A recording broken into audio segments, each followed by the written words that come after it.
रहीम अस्सलाम वालेकुम। आप मेरा यूट्यूब चैनल देख रहे हैं। Welcome to my YouTube channel. FPSC में जो एसएसटी की जॉब जो हुई थी सेकेंडरी स्कूल टीचर 17 स्केल की, इसकी टेस्ट प्रिपरेशन को से लेक्चर नंबर 18 आज हमने पढ़ना है। तो लेक्चर नंबर 18 स्टार्ट करने से पहले थोड़ा सा मैं आपको ऊपर लेके चलूँगा। लेक्चर नंबर 17 में 17 का जब हमने जहाँ पे इसका एंड किया था ना पेडागोजी के पार्ट का, आपको पता दोनों पार्ट हमने साथ साथ लेकर चलने होते। इंग्लिश के तो हमारे पास जो ना इडियम्स चल रहे हैं। तो पेडागोजी का जो पार्ट लेक्चर नंबर 17 का मैंने एंड किया था। 3 टाइप्स में आपको बताई थी, assessment for learning, assessment of learning, assessment as learning. मैंने आपको कहा था ये जो 3 टाइप्स है ना, इन तीनों टाइप्स को आपने पढ़ना है लेक्चर नंबर 16 के हवाले से। लेक्चर नंबर 16 में मैंने आपको कुछ टाइप्स बताई थी। उसमें मैंने आपको बताया था placement assessment, formative assessment, diagnostic assessment, summative assessment, performance assessment, authentic assessment, self assessment, peer assessment, rubric based, standardise, observational और अडेप्टिव असेसमेंट। ठीक है जी। अब ये 16 टाइप्स थी। अब ये 16 टाइप्स को मैंने आपको कहा था कि इन 3 टाइप्स के अंदर आपने इनको फिट करना था कि बताएं जी अब असेसमेंट फॉर लर्निंग में कौन कौन सी असेसमेंट आएगी। आप थोड़ा सा गौर करें, इनके नाम पे थोड़ा गौर करें। नाम है जी assessment for learning. For learning का मतलब होता है लर्निंग के लिए। असेसमेंट ऐसी असेसमेंट जो हम लर्निंग के लिए पढ़ रहे हैं, जो कर रहे हैं। ऐसी असेसमेंट जो लर्निंग के लिए हो रही है, मीन्स के लर्निंग से पहले की असेसमेंट है। अभी आपने लर्निंग की नहीं, लर्निंग की असेसमेंट नहीं बल्कि लर्निंग के लिए असेसमेंट है। लर्निंग करने के लिए आप असेसमेंट कर रहे हैं। ऐसी असेसमेंट जिसकी बेस पे आप बच्चे को पढ़ाएंगे, जिसकी बेस पे आप कुछ सीखेंगे, जिसकी बेस से बच्चे सीखेंगे। एक है assessment of learning. Of learning का क्या मतलब है? असेसमेंट ऑफ लर्निंग, लर्निंग की असेसमेंट मीन्स के जो लर्न आप कर चुके हैं उसकी असेसमेंट करनी है। अब दोनों में फर्क है। लर्निंग असेसमेंट फॉर लर्निंग और ऑफ लर्निंग। फॉर लर्निंग ऐसी असेसमेंट है जो लर्निंग से पहले की है, लर्निंग के लिए। अब ऑफ लर्निंग है जी ऐसी असेसमेंट जो लर्निंग की असेसमेंट कर रहे हैं, मीन्स के जो आपने लर्न कर चुके हैं उसकी असेसमेंट करनी है कि आपके बच्चे ने कितना लर्न किया है, आप किस लेवल तक लर्न करवा सके हैं बच्चे को, आप किस लेवल तक लर्न कर सके हैं। ठीक है जी। अब assessment as learning. As learning, as learning क्या जी? लर्निंग की तरह, जैसे लर्न किया है उसकी तरह ही असेस करना है। अब इसका क्या मतलब है? इसका मतलब है कि जैसे आपने लर्न किया इसी तरीके से नेक्स्ट आप कैसे लर्न कर सकते हैं। जिस तरीके से आपने लर्न किया है कोई टॉपिक, इसी तरीके को अडाप्ट करते हुए कोई न्यू आपने चीज इन्वेंशन की तरफ चलना है। आपने कुछ चीज न्यू आपने अडेप्ट करनी है, वो है जी असेसमेंट एज लर्निंग। अब अगर आपको इन तीनों का कंसेप्ट समझ आ गया तो अब आपके माइंड में फौरी आ रहा होगा कि आपके पास जो प्लेसमेंट असेसमेंट है वो भी असेसमेंट फॉर लर्निंग में आ रही है, आपकी जो फॉर्मेटिव असेसमेंट है वो भी असेसमेंट फॉर लर्निंग में आ रही है, आपकी जो डायग्नोस्टिक असेसमेंट है वो भी आपकी असेसमेंट फॉर लर्निंग में आ रही है। उसके बाद आपकी जो समेटिव असेसमेंट है असेसमेंट ऑफ लर्निंग में आ रही है, असेसमेंट ऑफ लर्निंग में आ रही है। ठीक है जी। Performance assessment assessment of learning में आपकी आ रही है। ठीक है जी। उसके बाद आपके पास जी नॉर्म रेफरेंस असेसमेंट आपकी जो है ना असेसमेंट ऑफ लर्निंग में आ रही है। क्राइटेरियन जो ना रेफरेंस असेसमेंट आपकी असेसमेंट ऑफ लर्निंग में आ रही है। अडेप्टिव असेसमेंट आपकी असेसमेंट एज लर्निंग में आ रही है। मुझे उम्मीद है कि अब आपको समझ आ गई होगी कि वो सारी जो टाइप्स थी, इन तीनों टाइप्स के वाले से आपने किस तरीके से पढ़ना था। अब हम चलते हैं आज के लेक्चर की तरफ। मुझे उम्मीद है कि आपको ऊपर वाला अगर कॉन्सेप्ट पहले समझ नहीं आया तो अब आपको आ गया होगा। अब है जी आपके पास assessment for learning.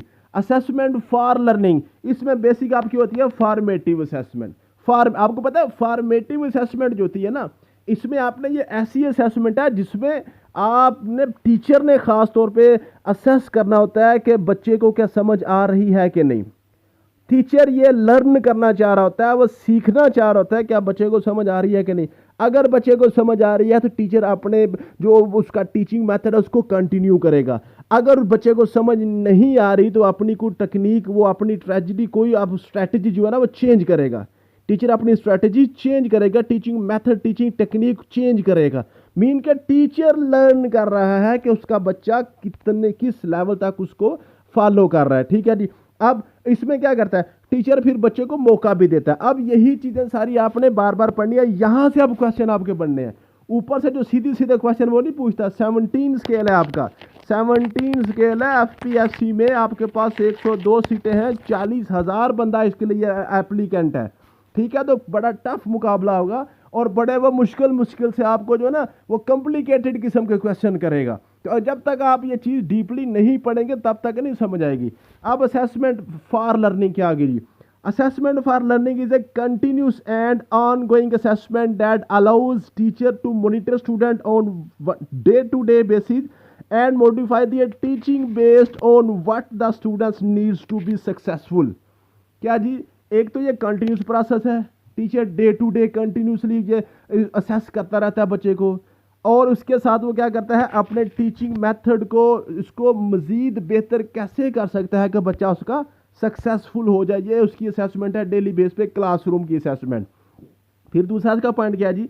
The assessment provide students with the timely specific feedback that they need to enhance their learning.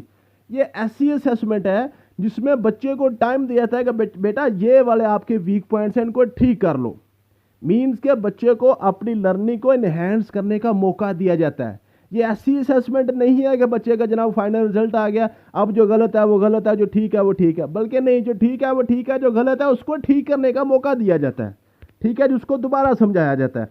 Next आपके पास है जी, the sense of formative assessment is that the information yielded by this type of assessment is used to one hand to make immediate decision and on the other hand based on this information। Immediate decision कोई लेना हो, कोई आपने फैसला करना हो, कोई आपने अपनी स्ट्रैटेजी चेंज करनी हो, ठीक है जी, वो आप इस असेसमेंट के बेस पे कर सकते हैं। Timely feedback to is provided to student to enable them to learn better. बच्चे को टाइमली फीडबैक दे दिया जाता है कि बेटा आपकी जो तैयारी है ना इस लेवल तक जा रही है। जैसे मैं डेली आपका टेस्ट ले रहा हूँ ना, आपका डेली टेस्ट ले रहा हूँ, कभी कभार उसमें मिस हो जाता है, जो ऐसा कोई टॉपिक होता है जिसमें टेस्ट ना बन सकता, वरना हम जो है ना डेली टेस्ट ले रहे हैं। ये डेली टेस्ट का क्या मतलब है कि आपको पता चलता रहे कि जनाब आप किस लाइन पे जा रहे हैं, और साथ साथ हम पास पेपर्स भी करेंगे। अब मैं कोशिश करूंगा कि आपको ओरिजिनल पास पेपर भी साथ साथ सेंड करूं, ताकि आपको थोड़ा सा अंदाज़ा होता रहे कि हम किस लाइन पे जा रहे हैं, किस लेवल तक हमारी तैयारी हो रही है। क्योंकि हमारा ये दूसरा टॉपिक भी कंप्लीट होने वाला है। Perspective of education in Pakistan complete किया है, उसके बाद assessment and valuation, educational assessment and valuation मुकम्मल करने जा रहे हैं, और साथ इंग्लिश के जो है ना आपने प्रोवर्ब्स मुकम्मल कर लिए हैं, ईडियम्स मुकम्मल होने लगे हैं, वन वर्ड सब्स्टिट्यूशन मुकम्मल हो गई है। तो इस तरह थोड़ा सा आपको अंदाज़ा भी होता रहे कि हम किस लाइन पे जा रहे हैं। ये आपकी फॉर्मेटिव असेसमेंट है। ठीक है जी। Learner should not be graded for skills and concept that have been just introduced, they should given opportunities to practice. ऐसी असेसमेंट है जिसमें कोई नंबर शंबर नहीं दिए जाते हैं बच्चे को, कहें जी जनाब ये आपका गलत हो गया, अब आपका यही नंबर है, ऐसा नहीं है। फॉर एग्जांपल अब मैं आपका जो ले रहा हूँ टेस्ट, मैं आपका वीकली टेस्ट लेता हूँ फॉर एग्जांपल 100 नंबर का, 100 में से आपके नंबर आते हैं 70। इसका मतलब ये नहीं है आप 70 में बाउंड हो गए, एफपीएससी में भी आपको 70 ही आने हैं, बल्कि इसका मतलब ये है कि आप प्रैक्टिस कर लें, जो आपके क्वेश्चन गलत हुए हैं उसको मजीद बेहतर करके आप जो है ना एफपीएससी में 90+ में आप चले जाएँ।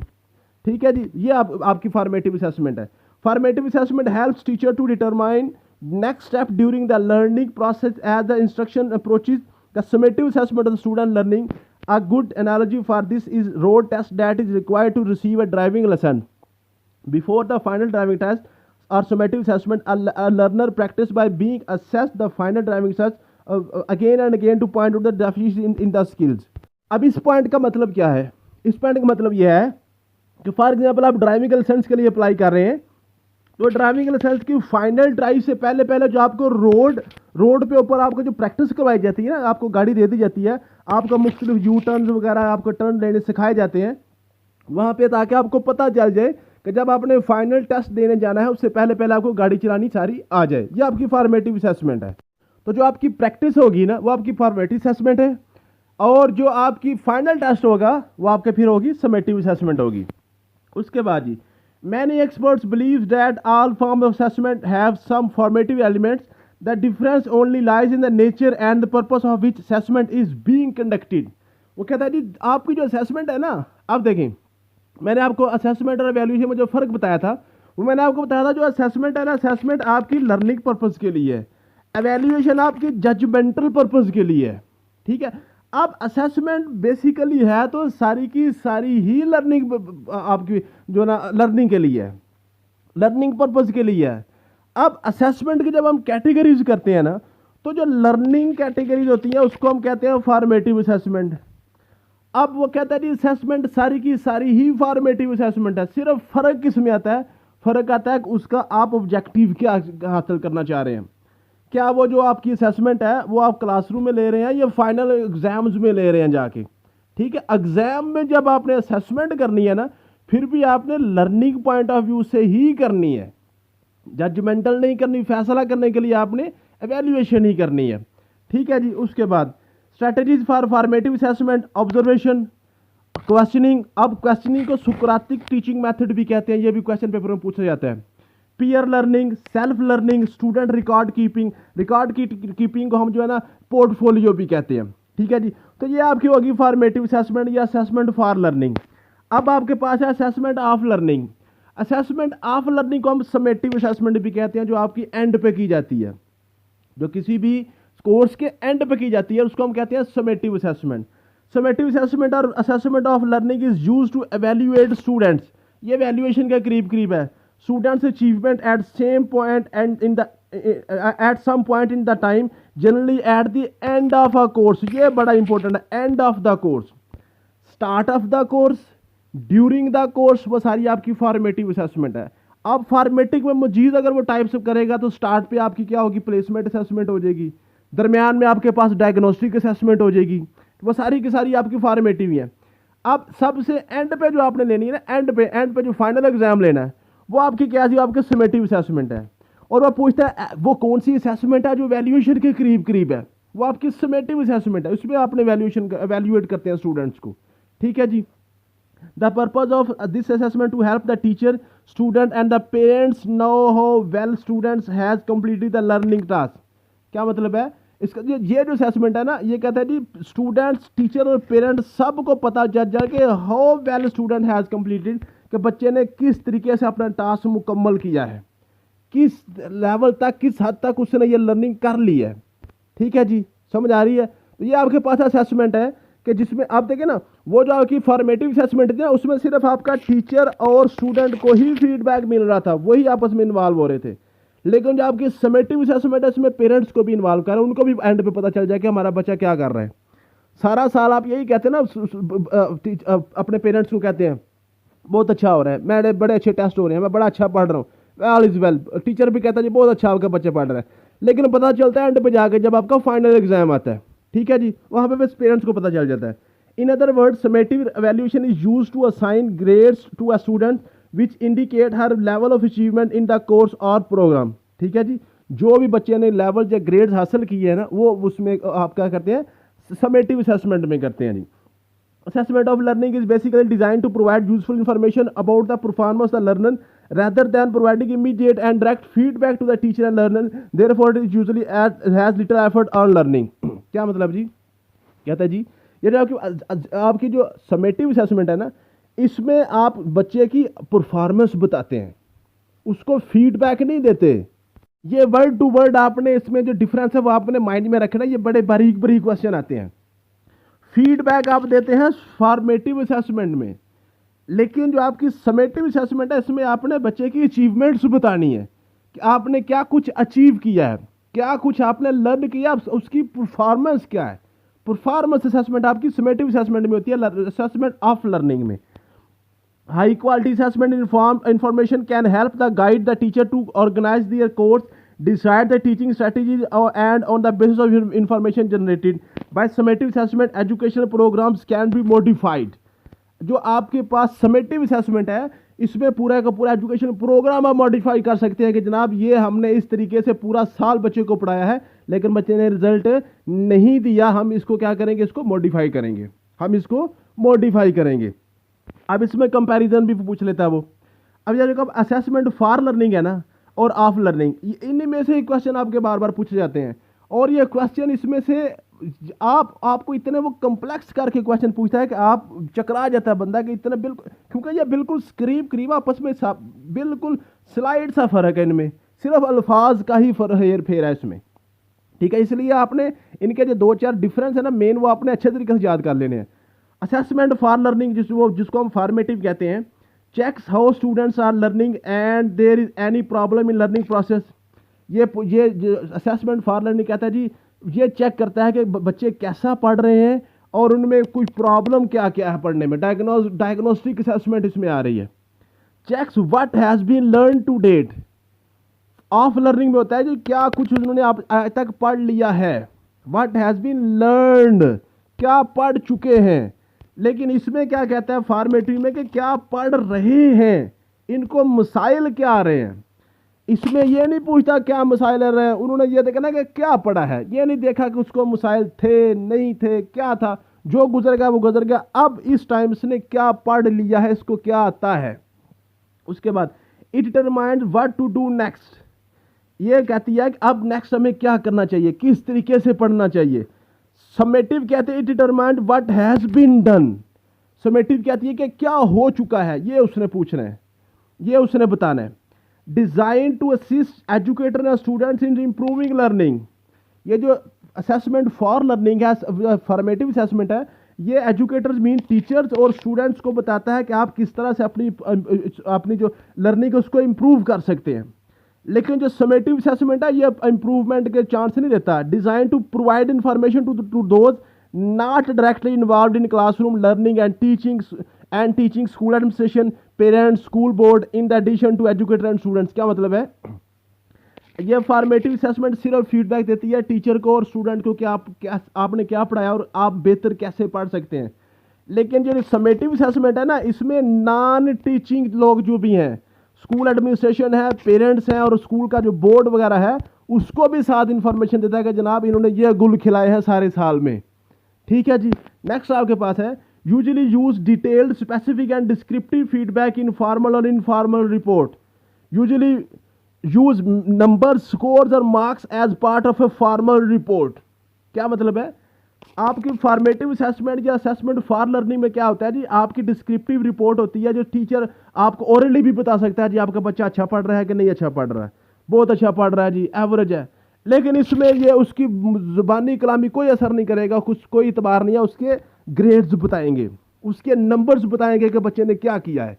चाहे जो मर्जी कहे टीचर या बच्चा जो मर्जी कहे मुझे बहुत अच्छा सबक आता है, मैं बड़ा अच्छा पढ़ रहा हूँ, लेकिन वो समेटिव असेसमेंट कहती है नंबर बताओ, तुम्हारे नंबर्स कितने आए हैं, ग्रेड्स कितने आए हैं। Usually focus on improvement compared with the students on previous performance. ये जो कहती है जी, इसमें अब वो क्या करता है जी, इंप्रूवमेंट करती है कि मैंने पहले क्या पढ़ा था, पहले मुझे कितना मुझे जो है ना ये कंसेप्ट क्लियर था, अब नेक्स्ट कितना आ रहा है। अपनी जो है ना सेल्फ जो आपको कर रहा है, सेल्फ असेसमेंट कर रहा है, उसके इंप्रूवमेंट में ये यूज होती है। लेकिन जो समेटिव असेसमेंट है usually compare the students learning with their other students. अब यहां पे आपके माइंड में क्लिक करना चाहिए, learning with their other students, इसको हम क्या कहते हैं, इसको हम कहते हैं जी norm reference assessment. Norm reference assessment मैंने आपको पढ़ाई थी। Are the standard for a grade level. Standard या ग्रेड या लेवल जो होता है ना, उसको हम क्या कहते हैं जी, criterion reference assessment. Criterion reference assessment, ये दोनों मैंने आपको ऊपर से बड़ी डिटेल से पढ़ाई हुई हैं। अगर नहीं पढ़ी तो लेक्चर नंबर 15 आप देख लीजिएगा। नेक्स्ट आपके पास है assessment as learning. As learning कैसे हमने पढ़ा था और नेक्स्ट कैसे इसको इंप्रूव कर सकते हैं, कैसे पढ़ा था और नेक्स्ट हमें कोई टीचर भी आप गाइड करने वाला नहीं, हम अपने पास से हमने क्या करना है, आपने खुद इन्वेंशन की तरफ जाना है। Assessment as learning means to use assessment to develop and support students metacognitive skills। ठीक है जी। ये क्वेश्चन पूछेगा कौन सी असेसमेंट है जो मेटाकोग्निटिव स्किल्स पैदा करती है बच्चे के अंदर, वो आपके पास है असेसमेंट एज लर्निंग या adaptive assessment. This form of assessment is crucial in helping student become life long learners. Students learn to make sense of information, relate it prior knowledge and use it for new learning. पिछला knowledge उसको use करके new learning, new ideas वो generate करेगा।